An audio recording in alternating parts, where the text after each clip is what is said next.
ஸ்ரீமத் பாகவதத்தில் புரஞ்சன உபாக்கியானம் என்பதான ஒரு சரித்திரம்.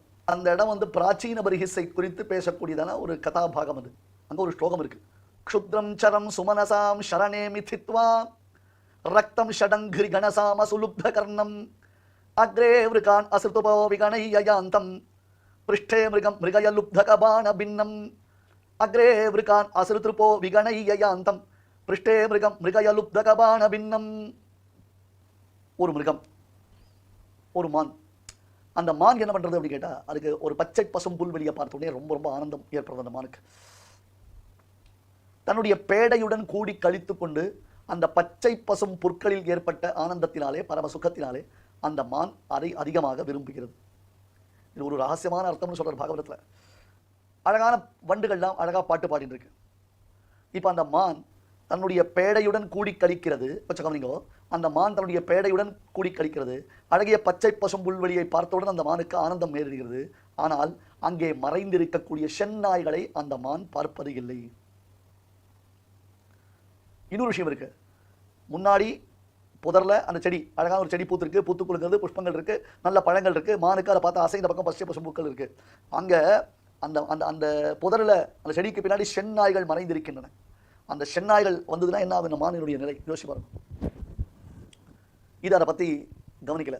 இப்ப பின்பக்கம் இருக்க இந்த மானுக்கு பின்னாடி ஒரு வேடுவன் கரெக்டா குறி பார்த்துட்டு இருக்கான். எப்ப இதை அடிக்கலான்றா சொல்லி தன்னுடைய வில்லில் அம்பை தொடுத்து பார்த்து கொண்டிருக்கான்.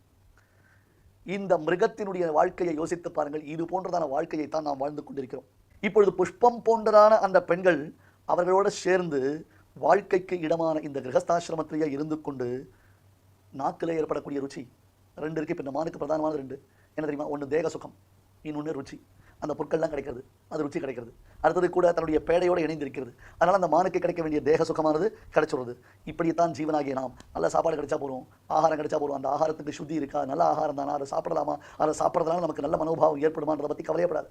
அது ஏகாதசியோ, மாசப்பிறப்போ, அமாவாசையோ, பௌர்ணமியோ, வருஷப்பிறப்போ, பொங்கலோ, தீபாவளியோ, எந்த விதமான விசாரமும் இல்லாமல் எத்தையும் எப்பொழுதும் கண்ட வேலைக்கு கண்டதையும் நாம் சாப்பிடுவதுன்னு வைத்துக் கொண்டு விட்டோம். அடுத்தது என்ன? காமசுகங்களை அனுபவிக்க தலைப்படுகிறோம். அந்த காமசுகம்ன்றது புஷ்பங்களில் உள்ளதான தேன் திவலைகளை போன்ற அல்பம். அதுக்கு மேல ஜென்மாந்தரத்தில் நாம் என்ன கர்மாக்கள் பண்ணியிருக்கோம், அந்த கர்மாக்களுக்கு ஏற்பட்டால் போல அந்த பலனானது உண்டாகிறது. இதையெல்லாம் அறியாதவனாக என்ன எடுத்து அவனுக்கு இரவும் பகலுமான காலமானது சென்னாய் போல இருக்கு. வேடன் பின்னால் நின்று தன்னுடைய பானத்தை அடிக்கிறானே, அது என்னது? அவன் மிருத்யு தேவரை ஜரா மிருத்யு என்பதாக அவனுக்கு மரணம் முதலானவர்கள் ஏற்படுவதற்குரியதான காலமாகி விடுகிறது. இப்படியெல்லாம் யமன் தூரத்திலிருந்து மரணமாகிறதான காலதூதன், வெஞ்சலாளர் கால தூதன் வீசு பாசம் வந்த மேல சுவாமி தேசிகன் அந்த யமகிங்கர்கள் அப்படி கையில வச்சு சுத்தி வந்துருக்கா, பாசக்கயிறை எடுத்து போட்டுடுவா. அதிலிருந்து இவன் தன்னை விடுவித்துக் கொள்வதற்கு இயலாமல் முடியாமல் திணறுகிறான். இப்ப முன்னாடி மறைந்திருக்கக்கூடிய செந்நாய்களையும் அவன் கவனிக்கவில்லை, பின்னாடி இருக்கக்கூடிய வேடனையும் கவனிக்கவில்லை. நம்முடைய ஒரு பக்கம் மிருத்யு தேவன் நம்மை சுற்றி சூழ்ந்திருக்கிறான், மற்றொரு பக்கத்தில் ஜென்மஜராமரணாதிகள் நம்முடைய காலமானது கழிந்து கொண்டிருக்கிறது. வனத்தில் உள்ளதான மான் எதையும் நினைக்காமல், அது கண்டு பயப்படாமல், தன் பேடையுடன் புணர்ந்து கழிப்பதை மட்டுமே பரமபுருஷார்த்தமாக பரமபோக்கியமாக நினைத்து காட்டில் செந்நாய்களுக்கும் வேடுவனுடைய பானத்திற்கும் இரையாவதைப் போல நாம் இல்லற வாழ்க்கையில் இருந்து கொண்டு நம்முடைய காலத்தை வீணடித்துக் கொண்டிருக்கிறோம்.